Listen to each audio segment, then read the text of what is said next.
Helmut Marko just said something about Lewis Hamilton that nobody in the paddock expected to hear. Why would one of the most notoriously blunt, critical voices in Formula One suddenly change his tune on a driver he once openly doubted? What actually happened to make Marko flip his entire narrative? And what does it say about Hamilton's Ferrari turnaround that even his harshest critics are now singing a different song? Stick around, because this story says as much about Marko as it does about Hamilton, and the contrast between what he said then and what he's saying now is stunning. To really understand why this moment matters, you have to go back and remember exactly what Helmut Marko was saying about Lewis Hamilton just over a year ago. Marko has never been shy about sharing blunt opinions. It's practically his trademark inside the paddock. And back in the spring of 2025, during Hamilton's rocky start at Ferrari, Marko didn't hold back. He described Hamilton as coming across as desperate, someone who seemed to be looking past his immediate struggles and pinning all his hope on the incoming 2026 regulations, waiting for a car he could finally manage better than the one giving him so much trouble at the time. Ralf Schumacher, appearing on the same wave of criticism, went even further, suggesting Hamilton looked perplexed in both his words and his body language, and even floating the idea that Hamilton might retire once his Ferrari contract ran its course. That was the narrative surrounding Hamilton for much of that difficult first season. A 7-time champion, according to some of the sport's most respected voices, running out of answers. So here's the question worth sitting with as we move forward in this story. If that's where things stood barely a year ago, what could possibly have happened to make Helmut Marko, a man not exactly known for handing out compliments freely, completely reverse course? The answer arrived in the form of Hamilton's breakthrough season in 2026. After his podiumless nightmare of a debut year, Hamilton has looked like an entirely different driver this season. Consistent podiums, strong qualifying performances. And then, in June, the moment that changed everything, Hamilton's first win in Ferrari colors at the Barcelona Grand Prix, arriving after a wait that had stretched across hundreds of days without a single Grand Prix victory anywhere. And it was in the aftermath of that exact result that Marko's tone shifted in a way that genuinely stunned people paying attention to his history with Hamilton. Speaking to an Austrian outlet, Marko didn't offer some grudging, backhanded acknowledgement. He said plainly that it's a guaranteed win for the sport whenever Lewis Hamilton wins with Ferrari. Think about the weight of that statement coming from this particular source. This isn't a neutral commentator. This is a man who spent over a decade as one of Max Verstappen's most vocal allies, someone whose entire public persona has been built around unfiltered honesty, even when it stings. For him to frame a Hamilton win as good for the entire sport is about as far from the desperate narrative of 2025 as you can possibly get. And Marko didn't stop there. In that same wave of commentary, he went even further, using language that's rare for someone with his reputation for restraint. He described Formula One as having hit the jackpot now that Hamilton has found his footing and is finally succeeding at Ferrari. Jackpot. That's not the language of someone offering polite, obligatory praise. That's the language of someone who genuinely believes Hamilton's resurgence is a story the entire sport benefits from. Box office, drama, a 7-time champion finally delivering on the promise everyone expected when he first signed with Ferrari. It's worth remembering, too, the context Marko was speaking from at that exact moment. He explained that he's transitioned into watching Formula One more like a regular television viewer these days, having stepped back from receiving the detailed data and internal information he once had constant access to during his years running Red Bull's junior program and advising the senior team. In other words, this wasn't a political statement calculated for internal team advantage. This was closer to genuine fan reaction from a man who has spent decades inside the sport's inner circle. So what actually changed Marko's mind? Part of it is obviously the results. It's hard to keep calling a driver desperate once he's standing on the top step of the podium. But there's something more specific too, something that goes beyond simply watching Hamilton win. Earlier in the season, when the paddock was still adjusting to Formula One's dramatic 2026 regulation overhaul, Hamilton made a public assessment that the driver who manages battery energy used the most effectively would ultimately come out on top under the new rules. And remarkably, Marko agreed with him.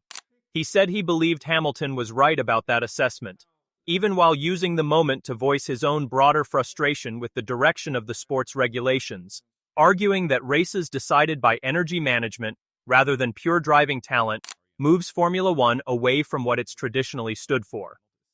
That's a fascinating detail, because it shows Marko's respect for Hamilton isn't purely about outcomes. It's also about Hamilton correctly reading the technical direction of an entirely new competitive landscape before most of the paddock had fully figured it out themselves. There's also a smaller, more personal moment worth mentioning, one that shows this respect extends even into moments where Hamilton was on the losing end of the action. At the Hungarian Grand Prix, Max Verstappen executed a spectacular double overtake on Hamilton at the tight, notoriously difficult-to-pass Hungaroring circuit. Rather than simply celebrating a Red Bull success story, Marko specifically singled that moment out as one of the genuine highlights of the entire 2026 season, a mark of respect not just for Verstappen's execution, but implicitly for the quality of the battle Hamilton gave him in the process. You don't call a move a season highlight unless the driver on the other side of it made the moment worth remembering in the first place. So let's step back and really think about what this reversal actually represents. In sports, and especially in a paddock as politically charged and historically tense as Formula One's, changing your public assessment of a rival driver isn't something that happens lightly. Marko built his reputation over decades on blunt, sometimes brutal honesty, the kind of honesty that doesn't soften criticism just because a driver eventually turns things around. So when a figure like that goes from questioning whether Hamilton was mentally checked out of a season to calling his success a jackpot for the entire sport, that's not just a minor shift in tone. That's a full acknowledgement that the version of Hamilton the paddock is watching in 2026 has genuinely proven the doubters wrong. And that raises the bigger question hanging over the rest of this season. If even Helmut Marko, a man with every reason, given Red Bull's rivalry with Ferrari on track, to downplay Hamilton's resurgence rather than celebrate it, is willing to publicly praise what Hamilton has built this year, what does that tell you about how seriously the rest of the grid is taking Ferrari's title challenge? Compliments like this don't tend to come from a place of complacency. They tend to come from genuine respect, earned through results that are impossible to argue with. Hamilton is currently sitting second in the Drivers' Championship, having converted a difficult, podium-less debut season into one of the most talked-about turnarounds in recent Formula One memory. And it's not just fans and pundits noticing it, it's the sport's most notoriously hard-to-impress voices as well. There's also something worth noting about the timing of Marko's shift, because it didn't happen in isolation. It came during a season where Red Bull itself has struggled to find consistent form, still chasing their first win of the year even as Verstappen continues fighting at the front on pure talent alone. Praise from a rival team's senior advisor carries different weight depending on how comfortable that advisor's own team is feeling. A confident, dominant Red Bull might have every incentive to stay quiet about a competitor's resurgence. But Marko, watching his own team search for answers under the new regulations, seems to have arrived at a place where acknowledging what Ferrari and Hamilton have built isn't a threat to admit. It's simply an honest read of where the competitive order currently stands. That context makes his words feel less like a passing compliment and more like a genuine shift in how the paddock's most experienced voices are assessing this title fight. It also says something about Hamilton's own resilience during that difficult 2025 season. Criticism from a figure as respected as Marko could easily have piled onto whatever self-doubt Hamilton was already managing at the time.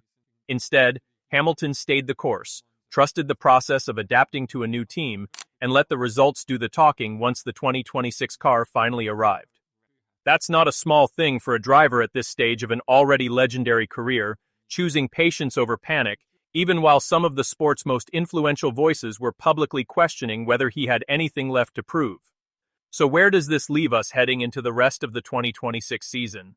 Hamilton has already silenced plenty of doubters simply by winning again. But Marko's comments add something different to that story.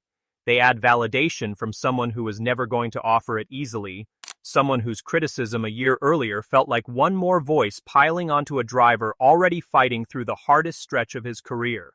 Comebacks are only as impressive as the skepticism they overcome, and few figures in the sport represent that skepticism more directly than Helmut Marko did back in 2025. What do you think? Does Marko's praise carry extra weight because of how critical he was before? Or is this just Marko simply stating the obvious once the results started speaking for themselves? Let me know in the comments because I want to hear your take on this one. And if you want to keep following every twist in Hamilton's remarkable turnaround story as the season heads into its final stretch, make sure you're subscribed with notifications turned on. There's a lot more of this comeback still left to write. See you in the next one.